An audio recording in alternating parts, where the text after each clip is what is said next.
All right, we're good. On Friday, we had started talking about metabolic pathways. So remember that in general, a metabolic pathway is an entire process, okay, looking at how we get from one molecule to another, right? And we call this like a recipe or a roadmap, okay? Following a very specific series of steps. So it's very generally what we call a metabolic pathway, right? A recipe or a map. So remember, we wanted to think of this like that, like a procedure, and not from that nutritional standpoint. So when we left off at the very end of class, we ended off talking about catabolism or catabolic pathways. Right? This is one example of a metabolic pathway. Okay. So the whole goal of these, remember, we're taking big molecules and breaking them. Remember, we want to think catabolic cats, break things. And when you break something, it makes that noise. Oops. Wow. Can't write today either, I guess. Let's try that again, shall we? Okay, we release that sound. We release energy. Okay. That's the key of our catabolic pathways. All right, so this is the one we're the most familiar with. Okay, like we did in lab last week now. All right, like we did glycolysis. Okay, we took a really big molecule like glucose. We busted it up a little, and we got a little bit of ATP out of it by breaking those bonds in that larger molecule.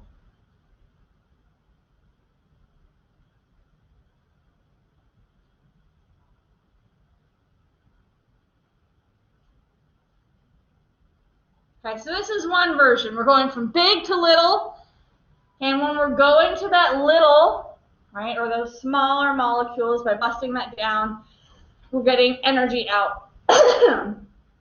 This is where we left off on class. Is there any questions about this? As I promised, I came back around. Nature, no one felt rushed, and we had a good starting point.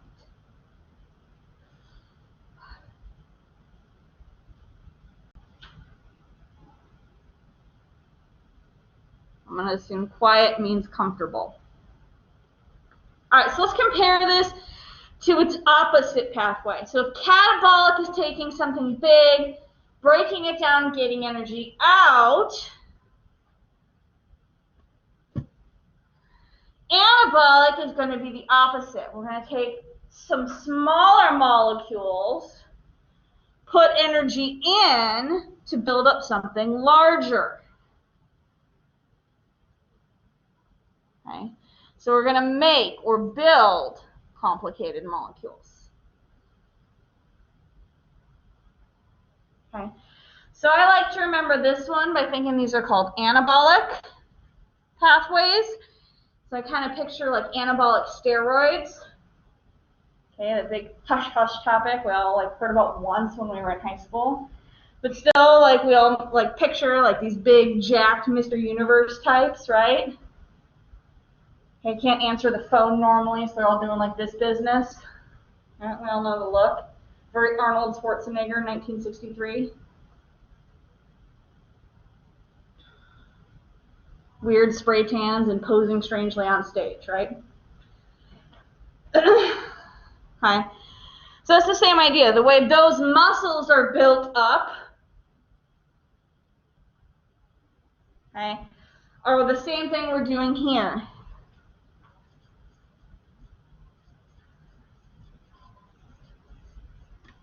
Okay, and to build those large muscles, remember I had a room next to a guy that did this sort of business, like the tuna milkshakes or whatever, right?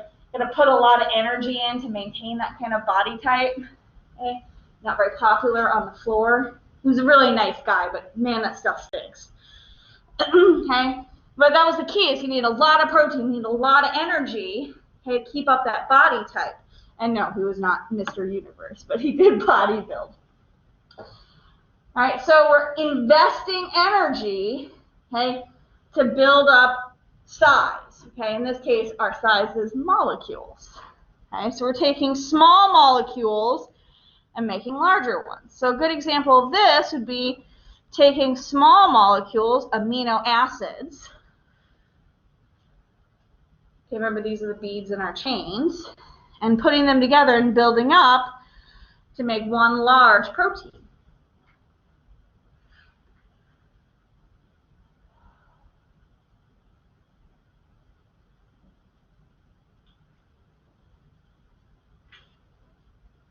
Many small, one large. And we would store energy in those bonds.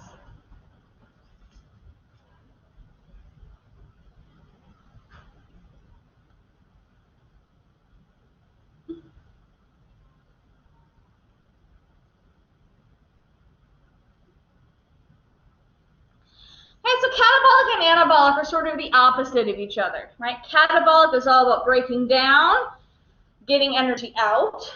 Anabolic is all about building up and storing energy in it for later.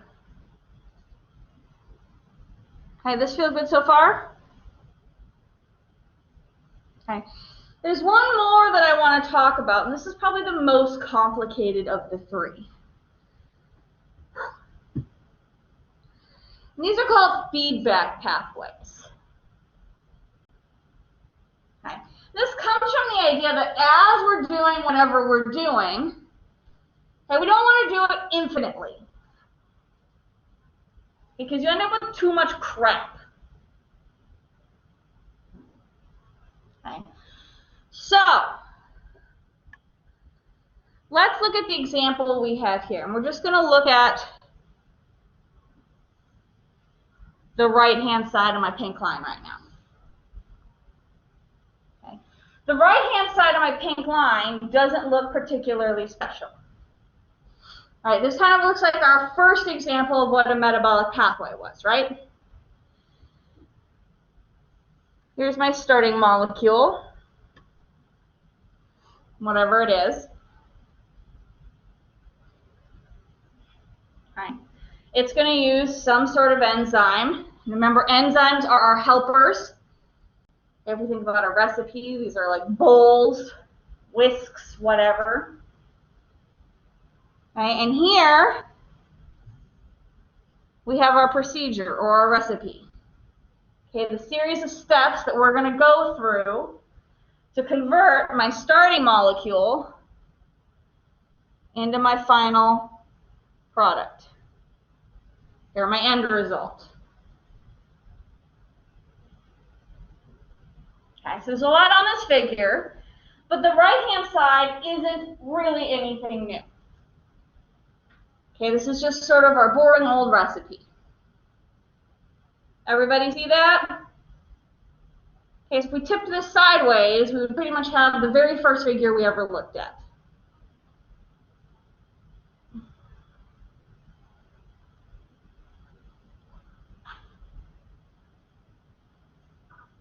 Well, if I could tip that on. All right, I was worried. Okay, any questions about the right-hand side of my bar? So what makes feedback inhibition, of course, different is what's on the left-hand side of my bar, right? So what this basically says is we get that we want to convert my starting molecule to my end product. That's our goal, and that makes sense. We need that end product for some reason, okay? But we don't want to make an infinite amount of that end product, okay? There is such a thing as too much, okay? So we don't want to be wasteful, and we don't want to make more than we need. Okay, but the problem is, how do we know when that is? So now let's look at the left-hand side of my bar. A different color up here. So as we start to build up or make more and more of this end product. Now I'm going to circle it in blue. Okay, this end product gets in the way. And I have a good example on the next page if this doesn't sit well, so no worries. Okay, but so basically our end product starts to build up, as you might imagine. So some of it's getting used, that's good. But when we get to that point, when we get to that too much, okay, weird old ant that's finally collected too many of those little glass animals. Okay, you don't have that ant, but I do. Okay, our product is going to come back around to where our starting product is being made. Okay, so remember, our starting product is being made and converted. This first step, it's got a helper. That's what this purple thing is showing. So think about our baking conversation. This is a bowl, for example, or we put our stuff into a bowl. Okay, well, we're running out of places to put this. So now, okay, our end product is going to start taking up spaces in the bowl that our starting product would need to go along its recipe. So it's getting in the way. All right, and so by blocking the bowls, our little starting product can't fit in. So we can't make any more, right? We can't make any more recipes. This is what we mean by feedback inhibition. The thing that you ended up making, our final product, is blocking more of the starting product.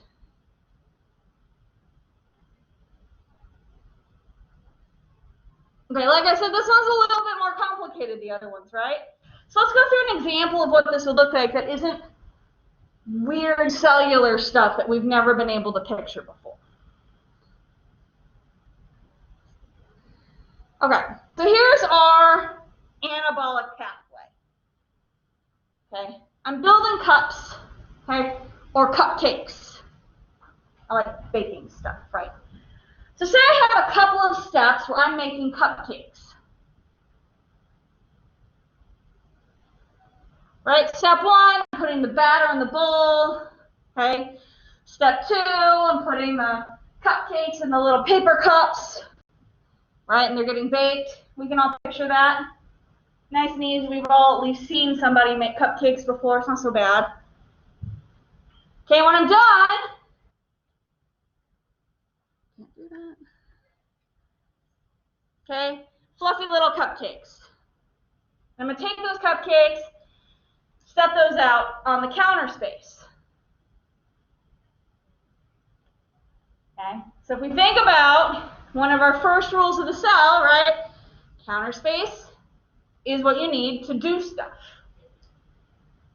So this is fine, and I can eat a cupcake. I can eat, in fact, a lot of cupcakes, an inappropriate amount of cupcakes, particularly on a Friday night. But even for me, there begets a time when there are just too many cupcakes. Right? So I've gotten to the point where I'm not eating cupcakes anymore. And the cupcakes are now getting in the way. I've made so many cupcakes. I feel like Grey's Anatomy is that episode where like Izzy has now baked everywhere. So there are cupcakes on the counter, there's cupcakes sitting on the top of the oven, and you're running out of space to cool the cupcakes. Now you've got to start like setting them across the top of the sink, and you're cooling them on top of the dish rack. All right, like I said, you've had a bad weekend. This is your coping mechanism. Okay? So now the only place left to put them is to start putting them in the dishes that you're using. Right? So you've now got cupcakes sitting in the mixing bowl that you should use to make more cupcake batter. Right? So by having baked this many cupcakes And having these cupcakes cooling, they are preventing you from mixing and baking more cupcakes. Everybody with me on that point? Too many cupcakes. They're in the way. Now, is this permanent? How do we make room for more cupcakes? We use them up, right? Okay, and this is how the cell will work. The cell isn't dead, right? So as the cell uses up a product that you've made, as you eventually eat these cupcakes, okay, and move them back down to a reasonable amount, all right, we get the cupcakes out of the bowl, right, out of the sink, off of the oven. Okay, we've now made space for us to start making cupcakes again.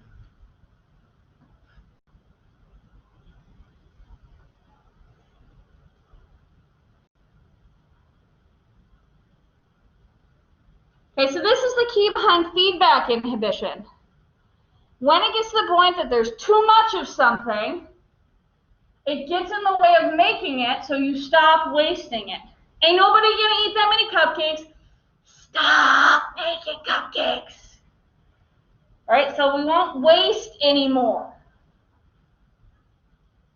Okay, but when the product, whatever it is, gets used up,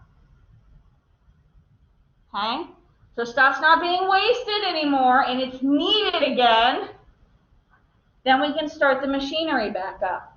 There's space for it. There's a need for it again. All right, there's nothing blocking it from going anymore.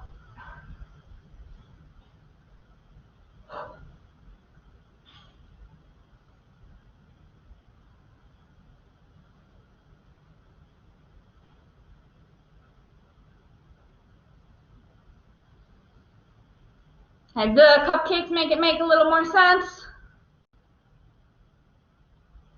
Okay, any questions about this? I have a quick question that goes a little bit back. You said catabolic enzymes, like that they release energy. Does anabolic, does it like use energy? Correct. Okay. Yeah, so her question was, catabolic releases energy. Does that mean anabolic uses energy? And this is correct.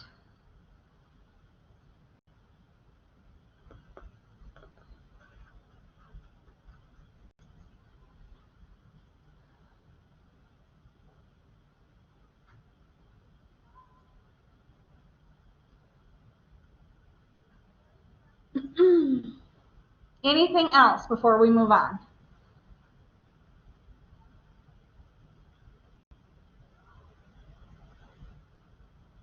All right. All right. Okay, so the next thing I want to talk about is what's called free energy.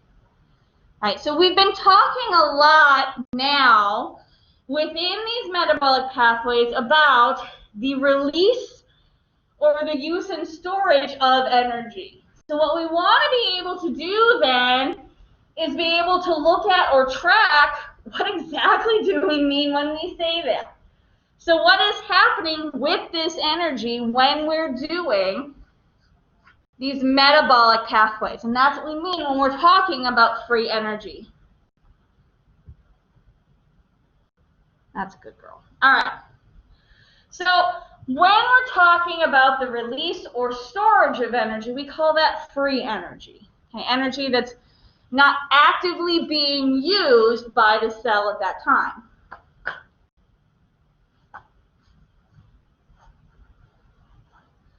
I need supervision today. Okay. So the symbol for this is just delta G.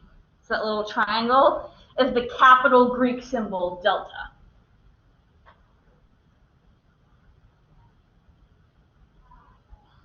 Okay. So there's a lot of information as we're tracking this. The first of which, of course, is if we're looking at, so let's look at this bottom bullet, if the free energy is positive or negative, right? So if we've input or released energy, this is going to tell us whether it's a catabolic or anabolic metabolic process. So we're going to be able to link these diagrams to the conversation we just had, which is one of the main reasons we're going to talk about it. Okay. The other thing that we're going to tie to this is understanding whether a reaction occurs spontaneously, okay? Meaning that it happens without help. Okay, so we'll look at this in a little bit and what exactly it means for a spontaneous reaction to occur. Okay, so let's look at each of these types of reactions one at a time. Okay, and really understand when we're looking at a graph what exactly is all of the information in this graph and what exactly does it mean. So what is the information I should be getting from here?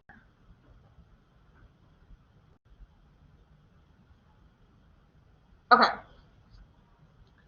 so here's the first type. Okay, so what we call an exergonic reaction.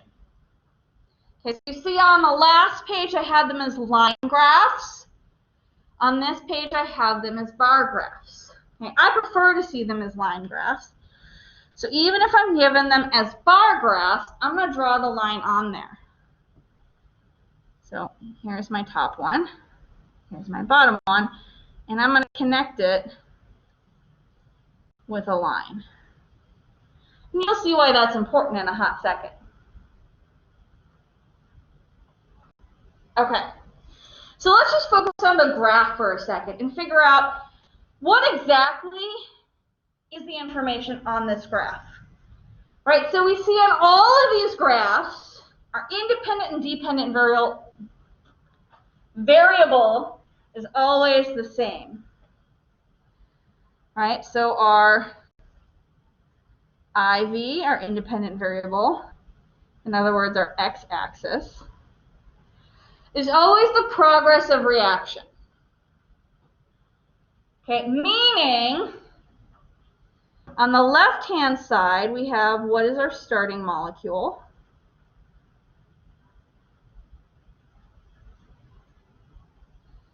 Okay, which we also call a reactant.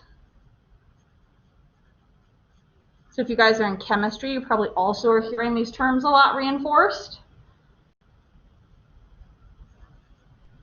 Okay, a reactant is the same thing as a starting molecule. What is going to react here? Okay. And then on the far right side, we have the product. Okay, whatever the ending is.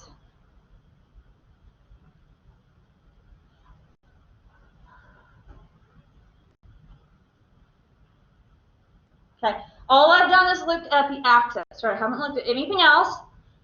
Okay, I just want to understand what the axis is telling me.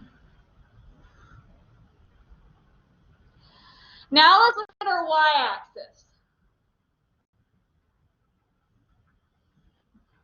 Remember my y-axis is always my dependent variable,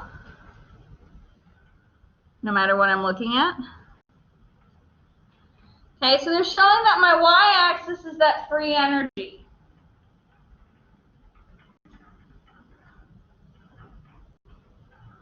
Okay, so this is the energy that is occurring at each of these states. All right, so the information I have then is what is the energy, okay, that exists in the starting molecule, and what is the energy that exists in the ending molecule.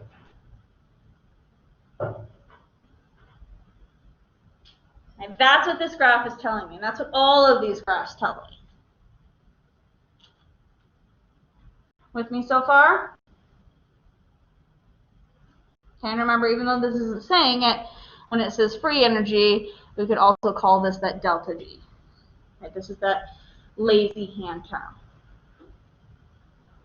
Okay, so now that we know what these graphs say, let's work on actually reading them. Okay, so here I can see that my reactants, my starting products, okay, or my starting molecules, have high free energy. Okay, we're way up here. And my products have low free energy. Okay, so over the course of my reaction, I am releasing energy. Right, I'm going from a lot to less. Okay, so we have a net release of energy over the course of this reaction.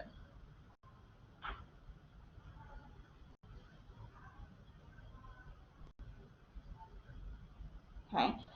Thinking about catabolic and anabolic reactions, which of those two also released energy? Catabolic, good.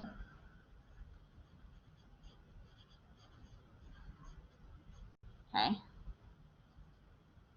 When we're looking at the energy, we call these exergonic. Okay. Think exergonic. We look at the beginning of this word. Energy exits.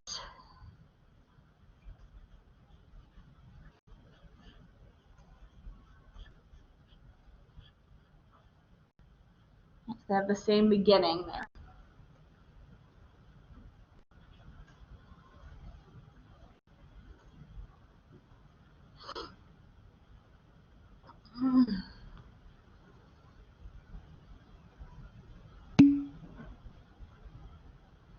Okay. So somebody asked in the chat, are all exergonic reactions considered catabolic? Okay, good question. So the question is whether all catabolic reactions are exergonic. And this is correct, right? Because both terms are referring to a release, right, or a net exiting of energy over the course of the reaction.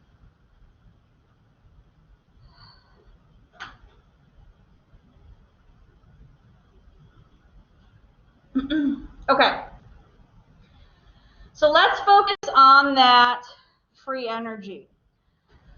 All right, so here we see that this is saying our delta G is negative. Okay. So this is referring to whether or not we've lost or gained energy. Okay. So if we think about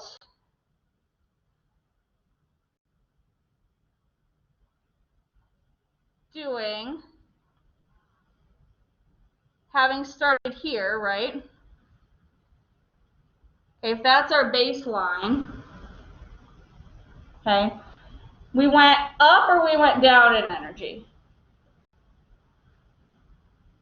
If our reactance is our baseline in energy, did we go up or did we go down? We went down, right? All right, so there's our net loss or net release in energy. Okay, that's stored in the actual molecules, right? The other way you can look at this is to do the energy of the products minus the energy of the reactants. And this will give you, yep, that's a triangle, your delta G. Now, I'm never going to ask you to do actual math. You're not going to do a number. Okay, but it'll give you whether your delta G is going to be positive or negative. Right, so this bar is little, this bar is big, so we know that ours is going to be negative in this case.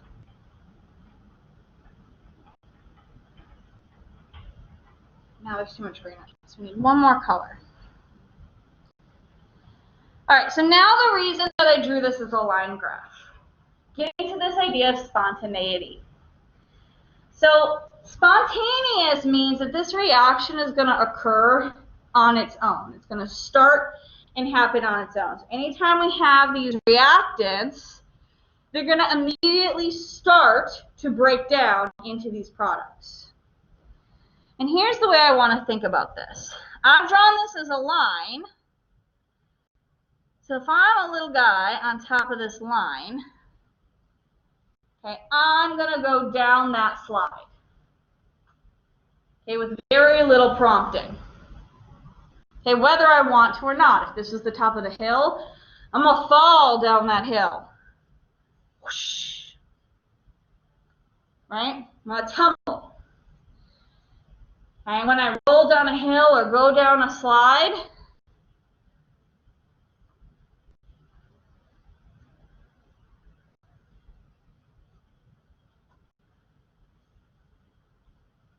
right, I yell or exclaim. If I'm young, it's fun. If I'm an adult, usually it's less fun. Okay, but either way, something's going to come out of my mouth. Okay, so that's my release of energy as I go down that hill. Screaming in terror, screaming in excitement, whatever it is. Okay, so this is how drawing these as slides help us. Okay, we know that we're going to fall or roll or slide down these things, right? You don't have to put energy into that. You just slide, okay? And you release energy, woo, when you do so. Okay, and this will help us think about these exergonic catabolic reactions. What are they doing? They're releasing energy, okay, and they're spontaneous. Okay, you don't have to put in energy to go down a slide. You just go down a slide.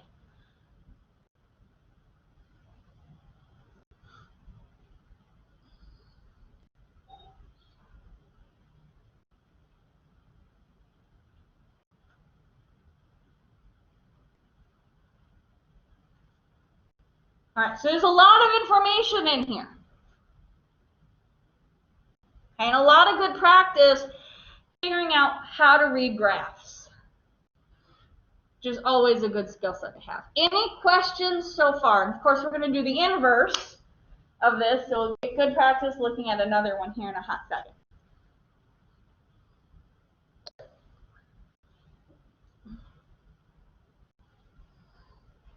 All right. Let's look at the opposing graphic then. All right, so let's focus on the graph. Okay, as before, we see a lot of this has not changed, right? So my x-axis is the same. I still have my starting molecule on the left. All right, my final molecule all the way on the right. It will always look that way. That's my goal.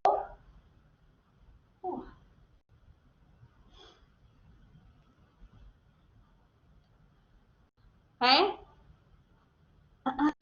My dependent variable, still free energy. Okay, I'm still measuring what is the journey of that energy in those molecules. All right, so there's my delta G. Okay, so we see that in this case now I kind of have the opposite situation. Okay, my reactants have a very low or relatively low amount of energy, okay, or my starting molecule. And my products, my ending product, have a much higher free energy. Okay, and just like before, I still think it's helpful to convert my bar graph into a line graph.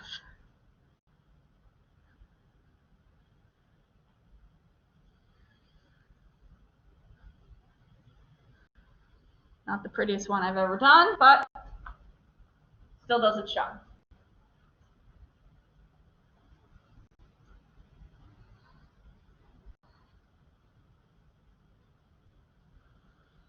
Okay. So let's look at the pieces of information we can glean from this. So if I do my products minus my reactants business,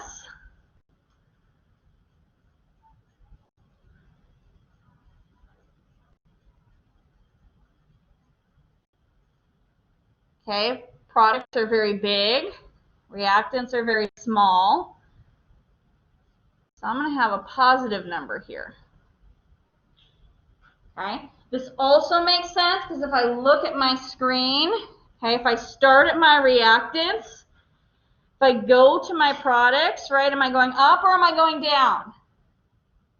Going up, right? Good. So I know, again, this is reinforcing. This is going to be a positive delta G. Okay, now just saying that, I'm going up. Okay, that up has to come from somewhere. Okay, up meaning I'm putting energy in to what I'm doing. Okay, so we call this an endergonic reaction. Okay, so I remember this by saying I'm putting energy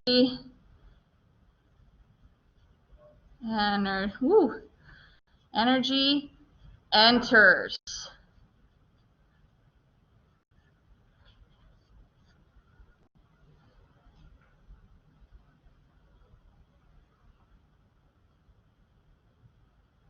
Okay, if we were to compare this to catabolic and anabolic, which of those metabolic pathways is this matched to? Anabolic. Good. Okay, all about putting energy in.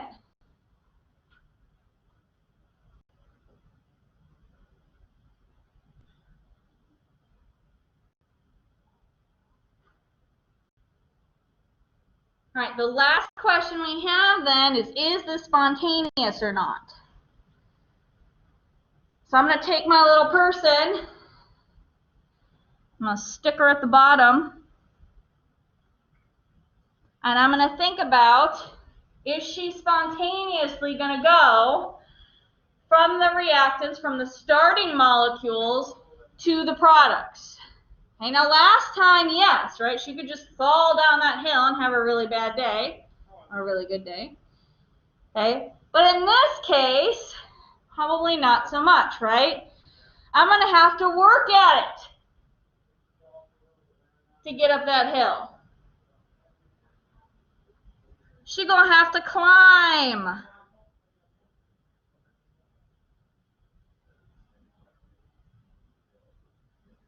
Okay, call those tears, call those sweat, whatever it is, okay? I'm going to have to try to get up that hill, okay? It's not going to happen on its own. Okay, I know we all have that fantasy when we're really tired, like I can just appear at the car. It's going to happen, okay? But that's not how it works, right? You have to, like, do the thing, okay? And that's the same idea here, okay? If I want to get up that hill, okay, I'm going to have to put in effort. I'm going to have to put in energy to get up that hill. Well, even I look sad when I'm up there now, right? And be very tired when I get up there. Okay, so now you see why I like to turn these into line graphs, because it really allows us to think about, are these going to be spontaneous or non-spontaneous? Okay, how easy is it going to be to get these going?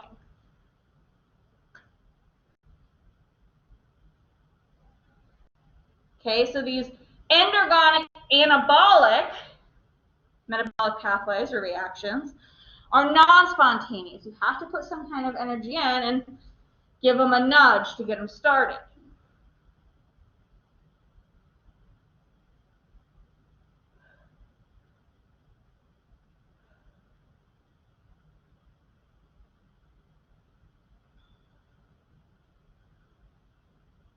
Any question about this?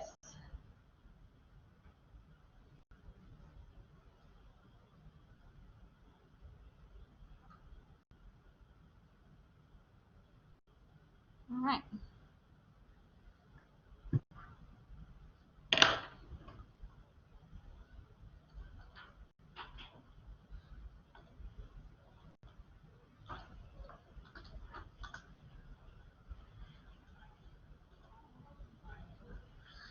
It's not prepared.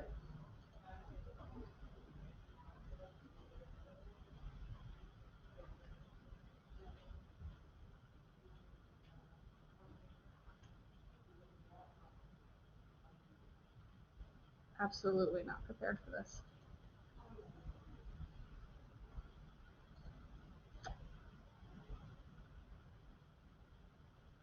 Oh, probably the one that says metabolism.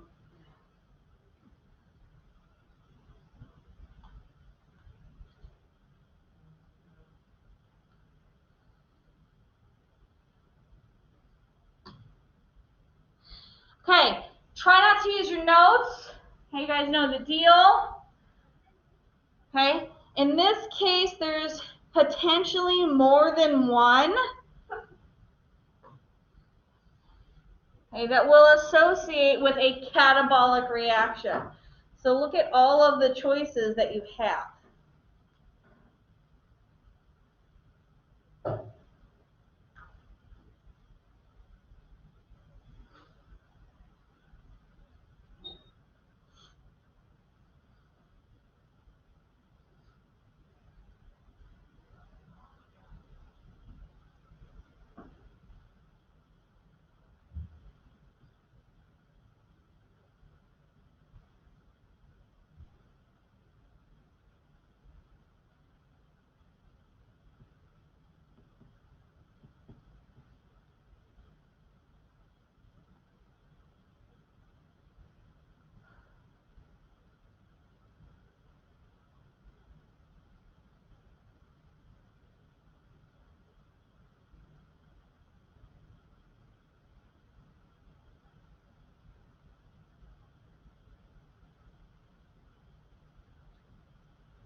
Listen. There we go. Okay, let's draw the world's quickest catabolic reaction.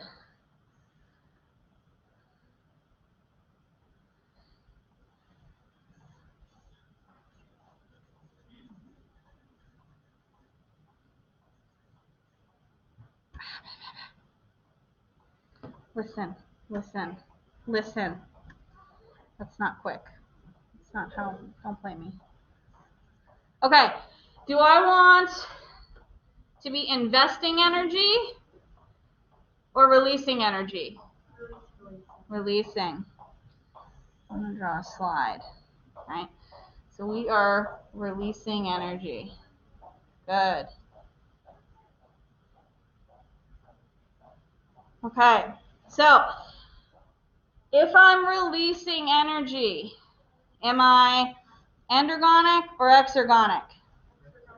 I'm exergonic. Good. Remember, energy exits. All right. So energy is releasing. All right, so here's my start. Here's my end. Okay, does that mean I have a negative or a positive delta G? Negative. Good. Remember, right, we're going to take the product minus the reactant. All right, so here's my end minus my start. Right, or we've released energy, right? So it's an energy loss from the system. Either way is good. Right, and spontaneous or not spontaneous? Spontaneous, good. This guy's happier. All right. That is it for today. We will stop there. Let's go ahead and make this.